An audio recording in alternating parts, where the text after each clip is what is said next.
Hi అండి. ఈరోజు మా కర్రీ ఏంటో తెలుసా? ఎండు చేపలు నా ఫేవరెట్ అనమాట. నాకైతే పిచ్చి ఇష్టం అండి అసలు ఇవి. మా ఊర్లో వీటిని పట్టి సోరడలు అంటారు.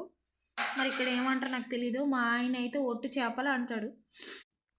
కర్రీ చాలా బాగుంటుందండి. ఆనియన్స్ టమాటో వేసి మా ఊర్లో ఎలా వండుకుంటారో నేను అలాగే వండుకుంటున్నాను. వేరే ఏం లేదు. చాలామంది నేనేమి పెద్ద మసాలాస్ అవేమి యాడ్ చేయకుండా మా ఊర్లో ఎలా వండుకుంటారో అలాగే వండుకుంటున్నాను. ఫస్ట్ వాటిని మంచిగా వాటర్లో వేసి కడుక్కోవాలి.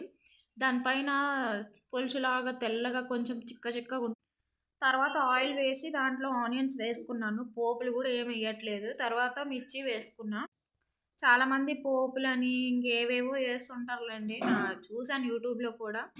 ఆనియన్స్ మంచిగా ఫ్రై అయిపోయిన తర్వాత టమాటోస్ వేసాను. అవి కూడా కొంచెం సాల్ట్ వేసి వేయిస్తే తొందరగా ఉడికిపోతాయి కదా, మెత్తగా అవుతాయి అని సాల్ట్ వేసాను అనమాట. ఇంకేముంది, అది చూడండి మెత్తగా అయిపోయింది, అంతా కంప్లీట్ అయిపోయింది. తర్వాత అది ఇప్పుడు ఇందులోకి మనం కడిగి పెట్టుకున్న చేపలు వేసుకోవాలి. ఎండు చేపలు చాలా మంచిదంట హెల్త్కి. ఈ మధ్య తెలిసింది నాకు ఈ విషయం, ఇంతవరకు తెలియదు. కానీ నా ఫేవరెట్ ఇది. డైలీ 3 టైమ్స్ వండి పెట్టినా తినేస్తాను, అంత ఇష్టం అనమాట. పిచ్చి నాకు.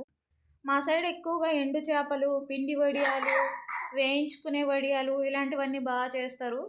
విజయనగరం, శ్రీకాకుళం సైడ్ ఉండే వాళ్ళకైతే ఖచ్చితంగా తెలుస్తాయి. ఇంకా మిగతా వాళ్ళ సంగతి నాకు తెలీదు. ఉప్పు కారం అన్నీ వేసుకున్నాక కొన్ని వాటర్ పోసుకొని మంచిగా ఉడికించుకోవాలి. చూడండి ఉడుకుతుంటే ఎంత బాగుంది, అసలు వాసన వస్తుంది.